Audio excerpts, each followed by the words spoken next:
Un autre point qui est intéressant, c'est la rectitude d'intention.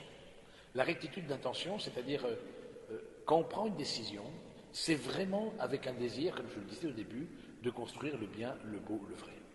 C'est vraiment avec une rectitude d'intention. C'est pas juste quelque chose à laisser pour voir comment ça se peut. Ou dire, bah bon, même s'il y a des dégâts collatéraux auprès des personnes qui m'entourent, bah, peu importe, bon, on ne fait pas d'omelette sans casser des œufs. Donc, que cette rectitude d'intention vous habite. Hein, que ce désir d'avoir une intention droite soit là au rendez-vous. Ensuite, comme aspect plus intérieur, subjectif, un autre aspect, je l'ai déjà évoqué, c'est une question de confiance et d'abandon à la providence. Hein. C'est cette disponibilité intérieure, cette humilité de fond. Hein. Que veux-tu que je fasse? Seigneur, que veux-tu que je fasse? Vous vous rappelez, hein, Saint Paul, au moment de sa conversion, etc. Seigneur, que veux-tu que je fasse? Voilà, c'est cette disponibilité. C'est ce que Ignace de Loyola appelait aussi la sainte indifférence. Alors, il faut faire attention parce que les mots sont piégés, mais la sainte indifférence, ce n'est pas l'indifférence. La sainte indifférence, selon Ignace de Loyola, c'est cette attitude où quelque part, ce à quoi je suis attaché, eh bien, je le dépose au pied du Seigneur. Pour être comme une attitude de disponibilité, de me laisser modeler par lui. Et de voir progressivement dans la prière qu'est-ce qui émerge. Qu'est-ce qui émerge, qu'est-ce que le Seigneur me manifeste, parce que si il nous parle dans l'Écriture, mais il nous parle aussi dans la prière. Et donc du coup, cette sainte indifférence, c'est, j'allais dire, surtout dans les grands discernements, encore une fois, hein, c'est de choix de vie. Vous savez, il y a 3 grands discernements à faire dans sa vie. Il n'y en a pas 4, il y en a 2, il y a 3 grands discernements. Il y a le discernement de l'état de vie. Il y a 3 grandes décisions à prendre. Le discernement de l'état de vie, et quand je dis l'état de vie, c'est l'état de vie matrimonial, l'état de vie dans le célibat consacré, quelles que soient les formes. Et puis ensuite, il y a le discernement de la profession. La profession, évidemment, ce n'est pas mettre sous le même plan que l'état de vie, mais la profession, mine de rien, ça dirige beaucoup de choses. La profession, ce n'est pas du tout anodin. Et changer, j'ai cru comprendre que celui qui va nous présenter le cognac a fait un changement, une sorte de reconversion professionnelle. Bon, et peut-être c'était le cas de certains d'entre vous, pour avoir un peu plus de sens à leur métier, etc. Mais la question du choix du métier est un grand choix, est un des grands choix parmi les grands choix. Et puis ensuite, le choix de Dieu dans sa vie. Le choix de Dieu, d'une certaine manière, la foi, c'est un choix. C'est une grâce, bien sûr, mais c'est un choix. C'est un choix. Donc, il y a 3 grands choix à faire, le choix de l'état de vie, le choix de la profession, le choix de la foi, qui sont sur des plans évidemment différents, mais c'est intéressant de nous laisser interpeller par ça et de dire, voilà, où est-ce que j'en suis? Eh bien, ce n'est pas parce qu'il y a des tempêtes que ce n'est pas de Dieu. C'est-à-dire qu'il peut y avoir des moments de tempête et continuer à être appelé. Mais aussi, un autre point qui est important, c'est ne pas remettre en cause dans la tempête ce que l'on a discerné en pleine lumière. C'est ne pas remettre en cause dans la tempête ce qu'on a discerné en pleine lumière. C'est-à-dire que vous êtes arrivé à une forme de certitude intérieure dont j'ai parlé, à voir un peu bon. Et puis, finalement, ça a été quelque chose où vous êtes, comme je me rappelle très bien, en rentrant en communauté, par exemple, comme une sorte de boule au ventre, vous voyez, alors que c'était très clair. Pour moi, c'était une clarté. Je remercie le Seigneur. C'était absolument clair pour moi, etc., la manière dont Dieu m'a appelé, etc. Mais j'arrive en communauté, et là, comme pris d'une angoisse, et de ne pas remettre dans la tempête ce qu'on a discerné en pleine lumière. Et je pense que c'est un des critères qui vous permet aussi d'avancer. Hein, et de voir que cette joie et cette paix intérieure, elle est plus profonde que ce que l'on peut voir. Le conseil des personnes qui nous aiment, c'est quelque chose qui est important. C'est que ce soit pour des choix professionnels, pour les choix amoureux, etc., pour les choix aussi dans la vie spirituelle. Vous avez des personnes essayez de repérer autour de vous des personnes dont vous savez qu'elles ont un discernement assez sûr. Vous avez confiance dans leur discernement. Et du coup, de pouvoir demander, tiens, voilà, tu en penses quoi? Je pense changer de job, aller dans cette direction, etc. etc. Je trouve, la grâce vient beaucoup aussi le fait de s'ouvrir à d'autres personnes. Hein, c'est d'avoir cette humilité de remettre sa vie sous le regard d'autrui. Évidemment, si vous êtes dans une démarche de discernement de la volonté de Dieu, c'est une vie chrétienne sérieuse. Ce que j'appelle une vie chrétienne sérieuse, c'est voilà, avec une pratique des sacrements, avec une dimension de vie de prière, avec une dimension de lecture de la parole de Dieu. Voilà.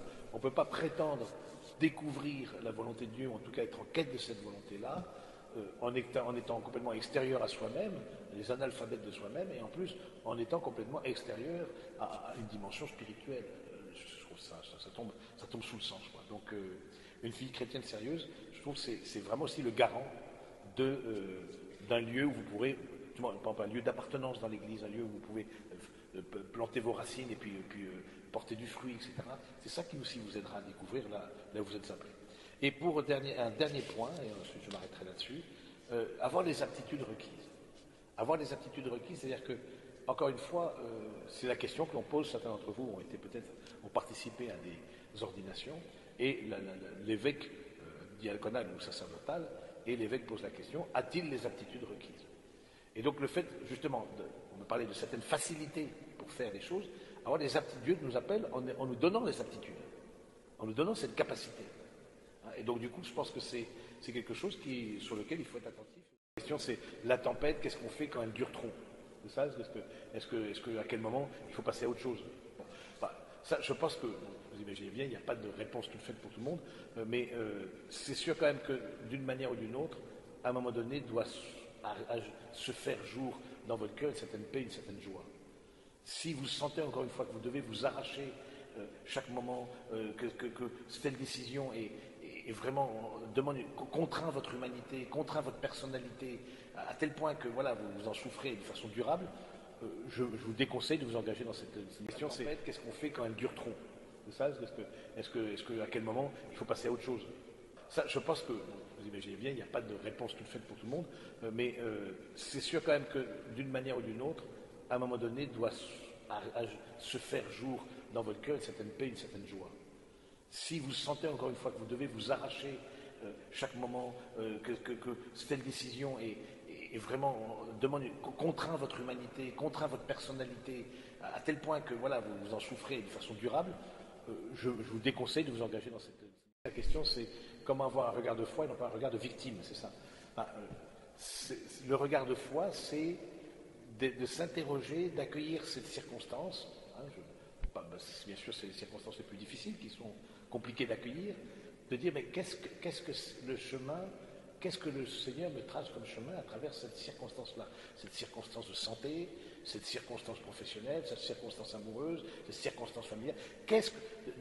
Nous croyons profondément que le réel est dans la main de Dieu. Oui, ce réel est dans la main de Dieu. Notre vie est dans la main de Dieu. Cette circonstance douloureuse que je traverse aujourd'hui, elle est dans la main de Dieu. Qu'est-ce que ça dit? J'y vois pas clair, parce qu'en plus c'est quelque chose qui est compliqué, qui est douloureux. J'y vois pas clair. D'être dans cette attitude de quête un peu, attitude mariale aussi. Il faut tourner vers Marie, de dire tiens, cette attitude mariale qui questionne le réel, mais pas avec défiance, mais avec une certaine, le voyant comme un allié. C'est une fois qu'on voit le discernement qui a été fait et dans quelle direction il faut aller, quels sont les marchepieds qui nous permettent de nous mettre en route, de nous mettre voilà.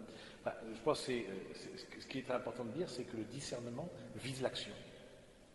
L'action qui peut dire, c'est peut-être pas le moment de passer à l'acte, mais le discernement vise l'action. Le discernement vise vraiment le passage à l'acte. Vraiment, c'est la décision. Donc c'est pas juste la réflexion. On peut avoir une certitude intérieure, mais si ensuite je ne passe pas à l'acte, il y a quelque chose du discernement qui n'a pas été fait. Souvent, le discernement nous met en route, parce qu'il nous montre la lumière de la finalité, une lumière qui s'ouvre. Devant nous, il y a un chemin qui s'ouvre. Maintenant, quelles sont les différentes étapes je pense qu'il y a, au niveau ensuite, c'est un peu difficile de répondre en général, mais je trouve que si c'est par exemple la question d'une réorientation professionnelle, c'est se mettre peut-être dans une étape de... il y a un certain nombre qui proposent de voir au niveau professionnel de quels sont vos talents, quels sont, etc. Il y a des coachings qui sont proposés par l'entreprise, vous pouvez prendre vous-même. Si c'est au plan amoureux que vous avez discerné que c'est telle personne, etc., ça peut être commencé à croiser plus souvent le chemin de l'autre. Donc du coup, c'est en fonction de ce vers quoi vous allez, ce que vous avez discerné. Mais ce qui est intéressant, c'est qu'est-ce que je vais mettre, ça c'est dans l'accompagnement aussi, qu'est-ce que je vais mettre en place pour pouvoir accomplir ce que j'ai discerné.